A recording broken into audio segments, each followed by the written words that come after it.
Gojo Satoru became in no time one of the most popular characters in anime and manga. He is funny, he is strong, and definitely have the riz. I mean, what else could an anime character have? Gojo is a character that understands what it means to be a jutsu sorcerer, protecting those who are weak and can't protect themselves. Shit, he even uses his powers to not even step on ants. This is his level. I mean, he was not always like that, but we will come to this. And of course, we should not forget that he is the strongest. Did I mention that? I mean, the anime and manga want us not to never forget that. So, yeah. From the surface, Gojo seems like another white-haired OP anime character. But he goes much deeper than that. Let's talk about the strongest, and maybe the loneliest, Gojo Satoru.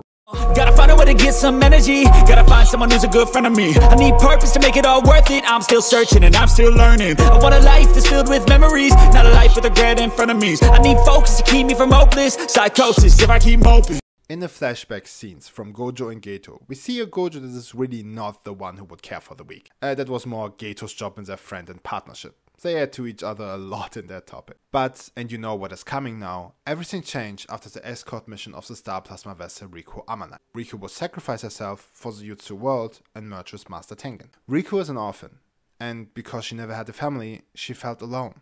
The reason why she's agreeing to sacrifice herself and merge with Master Tengen is that in that way she wouldn't be alone anymore. And like our future Pirate King said, to be alone is more painful than getting hurt. So Gojo and Geto was sent to protect her because some kind of cults want her dead because of religious reasons. Read the manga or watch the anime if you want to know. I don't want to explain everything here. Sorry. And of course, they were chosen because they were the strongest. And the mission goes well. They even bring Riku to a vacation before the merger with Master Tengen, so she would have some good time and good memories before she goes. Here we see the first time a change in Gojo. To protect Amanai, so she can have a fun vacation, he always holds his infinite up. And even stayed longer because she wants to. I mean, they could just finish the mission. But Gojo cared for Amanai more than he would for others. Geto and Gojo gave even Amanai the chance to not merge with Master Tengen. But as we know, this guy happened. First defeated Gojo, who was weakened because of the whole infinity thing in their vacation, and then... Oh god. Where did this onions come from? Oh god, you can't do this to me. As we know, Gojo come back, stronger than ever. He finally understood his powers and one-shotted Tojo with a hollow purple. He became something like a god. He was completely high from power. He reached a complete new level for a human being. After that, he took Amanai's body from the cultists, even with everyone clapping around. And if Geto not refused to kill all of the cult members, Gojo would paint the room in red. I can say that. Gojo lost someone that he cared for, but learned something from her. Life is valuable. Even if there are humans that are not worth it, there will always be people like Amanai and Geto who are worth fighting for. And we see it often in the series too. Gojo cares so much for others and values the life for others so much that he even holds himself back. Kenyaku Geto said a really important sentence. He said, Gojo is the strongest when he is alone. And he is right. If you look at some fights, especially those when the first time Gojo fight against Yogo, he was holding himself back. He played with them a bit because Yuji was there. He had to take care that Yuji would not get injured or get killed even. He held himself back again. He could kill Yogo in seconds. And also the Shibuya incident. Gojo could handle the whole situation in seconds. But he have to look out for the people who are trapped there and don't want to make any hardcore casualties.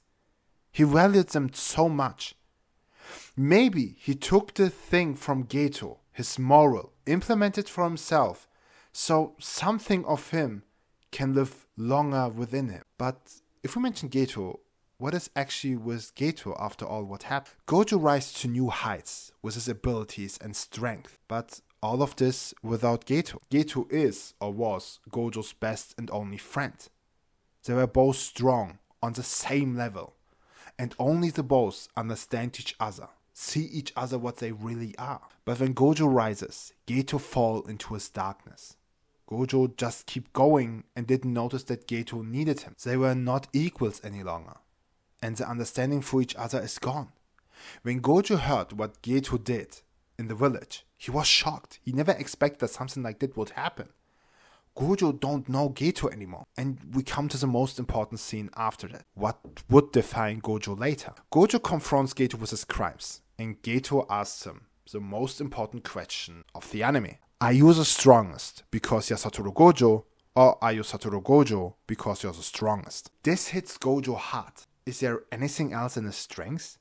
Does he become what he became because of his strengths, or does he become strong because of himself? That threw Gojo into an existential crisis. What is his meaning in this world? Gojo could be the strongest, but he is still a human being. He can be broken and have his own really bad problems. Without Geto, Gojo is alone.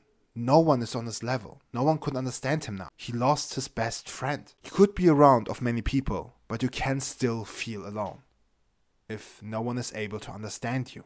Gojo's gain of strength let him leave alone on the top. Maybe that's why he have an interest in Sukuna. Maybe a fight against Sukuna would let him feel this understanding him again in a good fight. I mean, this is actually my headcanon. I don't know if it so is, but it would be cool though. He has become a teacher, so he can build a new generation of sorcerers. A generation he can change the Jutsu world with.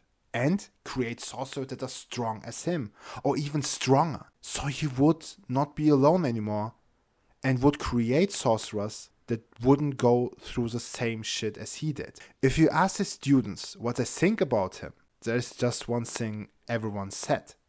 Besides some funny insults and some gratefulness from Megumi and Yuji, he is the strongest. No one understands Gojo, but he wants that people see him as he really is, and not only see him as the strongest or the strength within him.